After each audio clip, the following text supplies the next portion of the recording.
మేం చేసిన దాంట్లో కాళేశ్వరం కట్టినాం, పాలమూరు కట్టినాం, చెరువులు బాగా చేసినాం, జిల్లాకు మెడికల్ కాలేజీ కట్టినాం, కలెక్టరేట్లు కట్టినాం, గురుకుల పాఠశాలలకు పక్కా భవనాలు కట్టినాం, మేము ఇంటింటికి నల్లా పెట్టి నీళ్లు తాగిచ్చినాం, నిరంతరాయ విద్యుత్తునిచ్చినాం. మేము 40,000 కోట్లు చేస్తే ఇన్ని అభివృద్ధి కార్యక్రమాలు చేసినాం.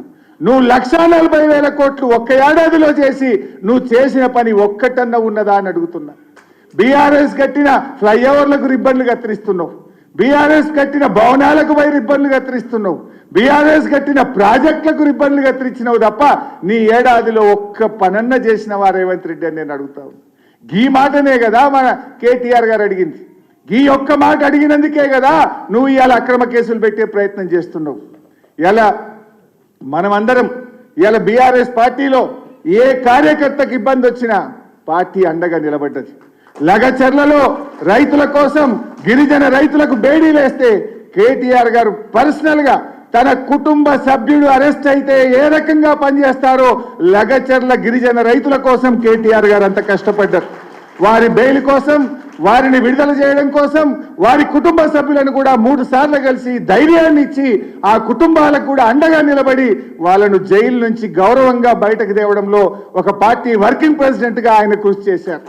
ఆ రకంగా పార్టీలో ఏ కార్యకర్తకు, ఏ సోషల్ మీడియా యాక్టివిస్టుకు, ఏ ఉద్యమకారుడికి, ఏ పార్టీ నాయకుడికి మన కౌశిక్ రెడ్డి మీద ఇంటి మీద దాడి జరిగినా పార్టీ మొత్తం అందరికీ ఆ కార్యకర్తలకు, ఆ నాయకులకు అండగా నిలబడ్డది. నేను ఇప్పుడు కూడా చెప్తున్నా, కేటీఆర్ గారు కూడా ఒక కార్యకర్తనే, కేటీఆర్ గారు కూడా పార్టీలో ఒక ఉద్యమకారుడే. ఇవాళ ఆయనకు ఆపదొస్తే కూడా మొత్తం పార్టీ కూడా వారికి అండగా నిలబడుతుంది. ఏ రకంగా అయితే ఒక నాయకుడి కోసం, ఒక కార్యకర్తకు ఇబ్బంది వస్తే నిలబడ్డమో, ఇలా కేటీఆర్ గారి మీద పెట్టిన కేసు ఆయన మీద పెట్టిన కేసు కాదు, ప్రశ్నించే గొంతు మీద పెట్టిన కేసు, ఉద్యమకారుడు మీద పెట్టిన కేసు. ఆయన గ్రాఫ్ పడిపోతుంది కనుక, రేవంత్ రెడ్డి ప్రభుత్వం రోజు రోజుకు దిగజారిపోతుంది కనుక ఇలాంటి కేసులు పెట్టి ప్రజల దృష్టి మరల్చాలనే ఒక కుట్రలో భాగంగానే కేటీఆర్ మీద కేసు తప్ప ఇది వ్యక్తిగతంగా ఆయన చేసిన తప్పు కాదు, నేరం అంతకంటే కాదు.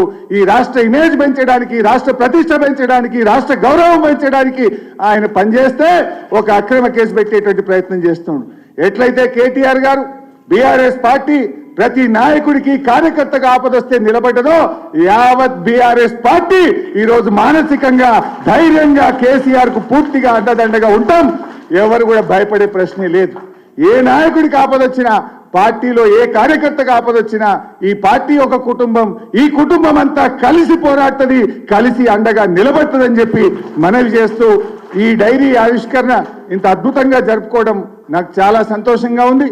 ఈ డైరీ కూడా ప్రింట్ చేసి ప్రతి నియోజకవర్గానికి 1000 డైరీలు మన ముఖ్య నాయకులకు, కార్యకర్తలకు కూడా పంపిస్తాం.